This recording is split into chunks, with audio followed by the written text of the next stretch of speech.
मुसलमानों की कंडीशन या हमारे आपके घरों की जो कंडीशन है बिल्कुल तालाब और कटोरे के उसी मेढक की तरह है। या तो हम आप क्या करें, हमारी आपकी जो परेशानियां हैं, हमारी आपकी जो दिक्कतें हैं, उस लिक्विड में, उस परेशानियों में फंस के या तो अपनी जिंदगी तबाह कर लें, या तो हम परेशानियों के मक्खन को अपनी मेहनतों से घोट के छलांग लगा के कामयाबी की तरफ आगे बढ़ जाएं। तो हमको आपको अगर उस मेढक की तरह सरेंडर करना है तो फैसला आपके हाथ में, किसी ने नहीं रोका है आपको। आराम से हम लोग घरों में बैठे रह सकते हैं, अपनी सहेलियों से बात कर सकते हैं, कबड्डी और दूसरी चीजें खेल सकते हैं। मोबाइल है, 2 GB डाटा हमें पर डे मिल जा रहा है, उसमें हम वीडियो और रील देख सकते हैं, अनवांटेड चीजें देख सकते हैं, अपने वक्त को बर्बाद कर सकते हैं। और इसी वक्त को अगर हम यूटिलाइज कर लें तो फिर इंशाल्लाह हम एक कामयाब इंसान बन सकते हैं। मुसलमानों की कंडीशन में अक्सर बच्चों को एक कहानी सुनाता हूँ। मुसलमानों की कहानी तालाब के मेढक की तरह है। अब आप लोग सोच रहे होंगे कि तालाब का मेढक क्या है। एक तालाब था और उस तालाब में 2 मेढक रहते थे। मुसलमानों की या हमारे आपके घरों की हालत यही है। उस तालाब में जो 2 मेढक थे वो बहुत आलसी थे। हमेशा इंतजार करते थे कोई कीड़ा मकोड़ा आए, मैं इसी तालाब में बैठा रहूं आराम से, हमें हाथ पैर न मारना पड़े और हमें खाने को मिल जाए, हमें राशन मिल जाए। एक बार क्या हुआ कि 3-4 दिन गुजर गया, कोई कीड़ा मकोड़ा, कोई जानवर नहीं आया और उन मेढकों को खाने के लिए कुछ नहीं मिला। अब दोनों मेढक भूखे हुए। इस बात को बहुत गौर से सुनिए आप सब। वो मेढक क्या हुआ कि आलसी थे, हाथ पैर नहीं मारते थे। वो कोशिश करते थे कि कोई कीड़ा मकोड़ा आए और बगैर हाथ पैर मारे हमें खाने को मिल जाए, मेहनत ना करनी पड़े। 3-4 दिन गुजर गया, कोई कीड़ा मकोड़ा नहीं आया। अब उन्हें जोरों की भूख लगी। एक ने कहा कि भाई भूख बहुत तेज लग रही, क्या किया जाए, कोई कीड़ा मकोड़ा नहीं आया, क्या खाया जाए, अब तो ऐसा लग रहा है कि भूख से जान जाएगी। तो दूसरे ने कहा कि ऐसा करते हैं कि पड़ोस में एक घर है और चलते हैं वहां, तलाशते हैं, शायद खाने के लिए कुछ मिल जाए। दोनों तालाब से निकले और पड़ोस के एक मकान में पहुंच गए और उस मकान के किचन में घुस गए। देखा तो एक कटोरे में मक्खन रखा हुआ था।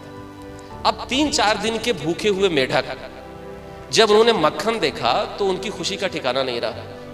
वो क्या किए, खुशी के मारे उनको ये लगा कि नहीं, ये तो अब बहुत अच्छा जो है खाना, बहुत अच्छी ग़िज़ा है, इसको पेट भर के खाया जाएगा। लेकिन आने वाली मुसीबत से शायद उनको एहसास नहीं था कि आगे कौन सी मुसीबत आने वाली है। उस खुशी के मारे वो क्या किए कि उस कटोरे में जिसमें जो है मक्खन रखा हुआ था उसमें छलांग लगा दिए और पेट भर के मक्खन खाए। अब जब पेट भर के मक्खन खाए तो मेढकों का वजन बढ़ गया, उस कटोरे से निकल नहीं पा रहे। अच्छा, मक्खन क्या होता है, टाइट लिक्विड होता है। अब उसमें उनका पैर फंस गया, वजन ज्यादा, बहुत कोशिशें की लेकिन वो नहीं निकल पाए। तो दोनों क्या हुआ, मायूस हो गए। उन्होंने कहा कि अब तो लगता है कि इस कटोरे में ही जान जाएगी। हम लोगों की लालच या हम लोगों की भूख ने क्या किया कि हमको मुसीबत में फंसा दिया। एक मेढक वो सरेंडर कर दिया और उसने कहा कि अब तो अपनी मौत जो है वो तय है कि हम इसी कटोरे में ही मर जाएंगे, अब देखा जाएगा जो होगा। वो आराम से अपना हाथ पैर ढीला करके उसी कटोरे में लेट गया। दूसरा वाला जो मेढक था उसने क्या किया, उसने कहा कि मरना तो तय है लेकिन चलो एक कोशिश की जाए, शायद हमारी जिंदगी बच जाए। एक मेढक थक हार के वहीं सो गया उस कटोरे में और उसने ये तय कर लिया कि मरना तय है, मैं मरूंगा ही अब। दूसरे ने क्या किया कि मैं कोशिश करता हूं। उसने क्या किया कि धीरे धीरे अपना हाथ पैर मारना शुरू किया। 10 मिनट, 15 मिनट, 20 मिनट, 25 मिनट, आधे घंटे। अच्छा, वो जब रेगुलर हाथ पैर मारता रहा तो उसके हाथ पैर मारने की वजह से जो मक्खन था वो मक्खन एकदम पतले लिक्विड में तब्दील हो गया, पानी की तरह बन गया।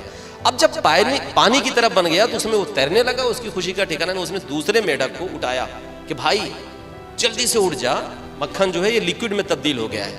और जब दूसरा मेढक जो थक हार के सरेंडर कर चुका था, मौत का इंतजार कर रहा था, वो भी उठा और उसने क्या किया कि कटोरे से छलांग लगा दी दोनों मेढकों ने और बाहर आ गए।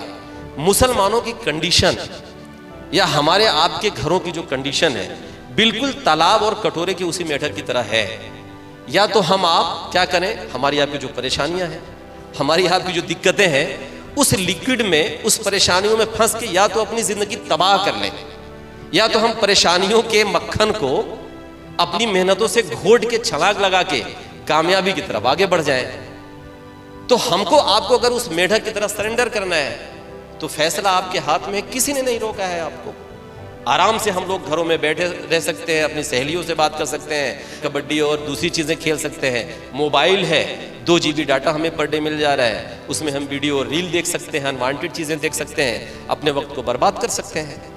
और इसी वक्त को अगर हम यूटिलाइज कर लें तो फिर इंशाल्लाह हम एक कामयाब इंसान बन सकते हैं। हम अपने घर और परिवार की मुसीबतों को, तकलीफ़ों को, उसको क्या करते हैं, बेहतर कर सकते हैं और अपने माँ बाप का सहारा बन सकते हैं। तो फैसला हमारे हाथ में है।